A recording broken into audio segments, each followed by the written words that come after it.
नमस्कार मित्रों, यह कहानी डॉक्टर भीमराव अम्बेडकर के जीवन संघर्ष की है।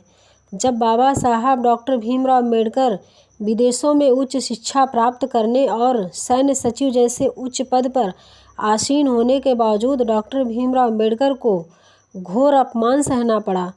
प्रतिज्ञा पत्र की शर्तों के पालन हेतु डॉक्टर भीमराव अम्बेडकर जी बड़ौदा रियासत की सेवा के लिए चल दिए। महाराजा बड़ौदा ने आदेश दिया कि रेलवे स्टेशन पर अम्बेडकर जी का भव्य स्वागत किया जाए, परंतु एक महार जाति के डॉक्टर भीमराव अम्बेडकर जी का स्वागत कौन करता, इसीलिए उन्हें लेने के लिए कोई भी स्टेशन तक नहीं पहुंचा। सारे शहर में यह समाचार फैल चुका था कि एक महार जाति का अफसर बनकर बड़ौदा पहुंच रहा है, इसीलिए कोई भी उन्हें होटल या धर्मशाला में उन्हें स्थान देने को तैयार न था। अंत में उन्होंने एक पारसी सराय में शरण ली। कुछ दिन अलग अलग विभागों में अनुभव दिलाने के बाद महाराजा बड़ौदा ने डॉक्टर भीमराव अम्बेडकर को वित्त मंत्री बनाना चाहते थे, अतः उन्हें सैन्य सचिव पद पर नियुक्त किया गया। विदेशों में उच्च शिक्षा प्राप्त करने और सैन्य सचिव जैसे उच्च पद पर आसीन होने के बावजूद अम्बेडकर को यहाँ घोर अपमान झेलना पड़ता है। डॉक्टर भीमराव अम्बेडकर जी के अधीन कर्मचारी चपरासियों ने भी उनके साथ बहुत गिरा हुआ व्यवहार किया था। पहले ही दिन जब चपरासी ने दूर से ही उनकी टेबल पर फाइल फेंकी, तब डॉक्टर भीमराव अम्बेडकर को बहुत दुख हुआ और उन्होंने झिझक कर कहा, टेबल पर फाइल ऐसे रखी जाती है क्या? तब चपरासी बोला, माफ़ कीजिएगा, मैं आपके निकट नहीं आ सकता क्योंकि आप अछूत हैं और मैं ऊंची जाति का हूँ। डॉक्टर भीमराव अम्बेडकर ने अपने क्रोध पर काबू रखकर कहा, क्या तुम्हें पता है कि मैं कितना शिक्षित हूँ और मेरी क्या पदवी है?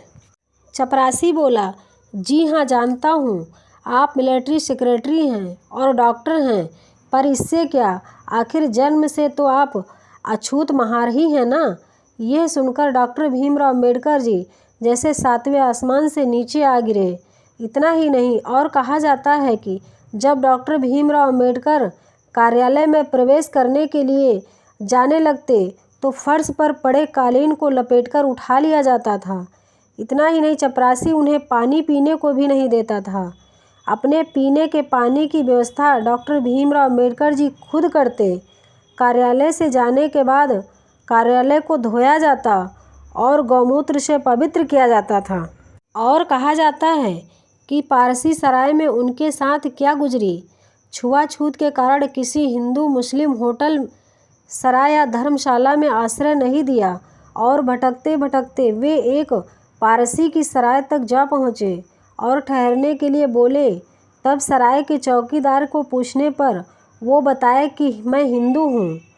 तब हिंदू सुनकर चौकीदार बोला, यहाँ हिंदू नहीं ठहर सकते। तब भीमराव अम्बेडकर जी बोले, यदि मैं पारसी नाम अपना लूँ तो समस्या हल हो जाएगी। तब चौकीदार मान गया। तब भीमराव अम्बेडकर जी ने सराय में पारसी नाम से रहने लगे। पारसी सराय में 2 मंजिला की इमारत थी।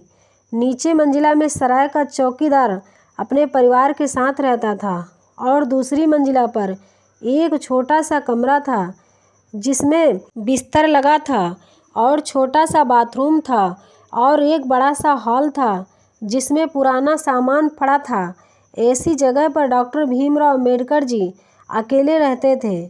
सुबह 10 बजे दफ्तर जाते और रात को लगभग 8 बजे वापस लौटते। हाल में बिजली ना थी, ना तेल से जलने वाला दीपक। हाल में गहन अंधेरा छाया रहता था।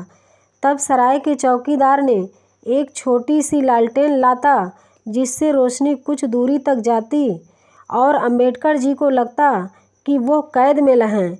वो किसी इंसान से बात करने को भी तरस जाते थे।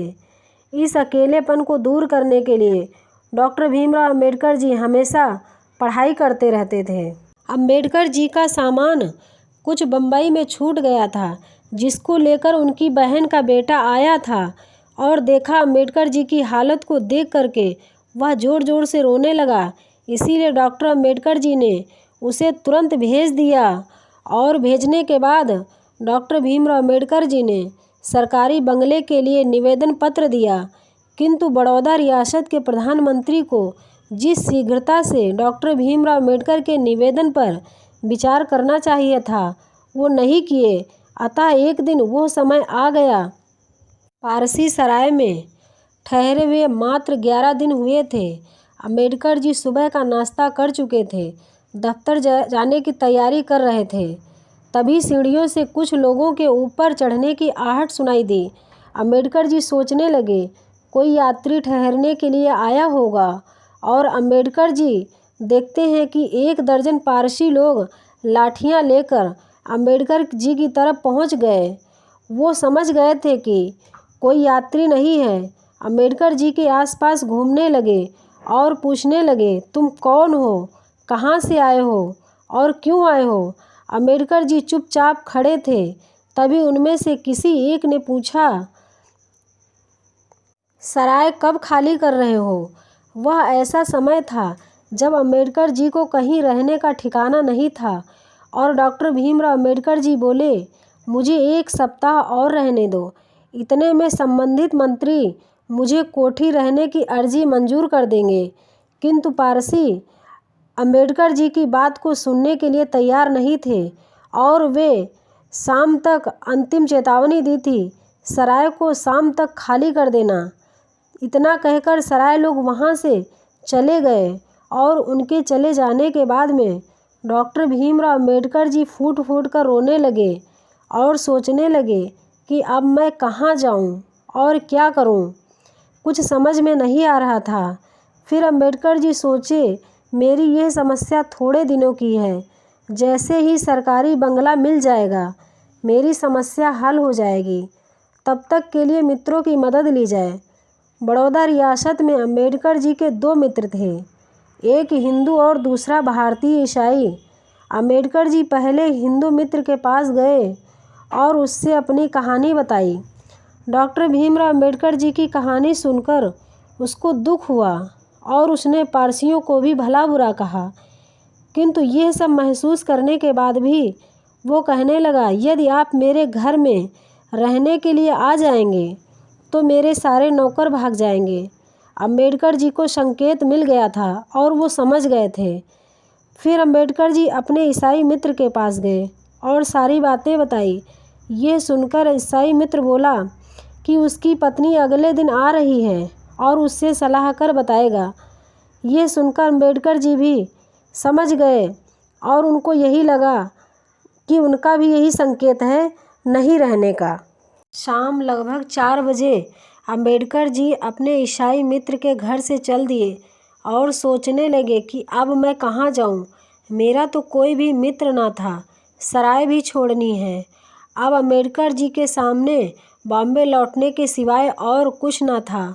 बड़ौदा से बॉम्बे के लिए ट्रेन रात 9 बजे जाएगी। अम्बेडकर जी को 5 घंटे का समय बिताना था, और वो कहाँ जाए, सराय या अपने मित्र के यहाँ जाए। डॉक्टर अम्बेडकर जी सोचने लगे और सराय जाने से डर रहे थे, क्योंकि डॉक्टर अम्बेडकर जी को डर था कि पारसी लोग आकर के फिर से मेरे ऊपर हमला कर सकते हैं। डॉक्टर भीमराव अम्बेडकर जी की हालत बहुत दयनीय थी और शोचनीय थी। फिर अम्बेडकर जी शहर की सीमा स्थिति कमाठी बाग में पहुँचे और 5 घंटे बिताने की सोचने लगे। डॉक्टर भीमराव अम्बेडकर जी थके हारे भूखे पेड़ के नीचे बैठ गए और फूट फूट कर रोने लगे, और वहाँ बैठे बैठे कई विचार मन में आए। मेरे साथ क्या हुआ है? इसी सोच के साथ शाम के 8 बज गए और अम्बेडकर जी बाहर निकले और तांगा किया और सराय पहुँचे और अपना सामान नीचे लाए, और doctor Ambedkar ji railway station के लिए चल दिए।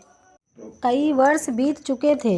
अम्बेडकर जी के पारसी सराय की घटना को याद कर आँख में आंसू भर आते थे।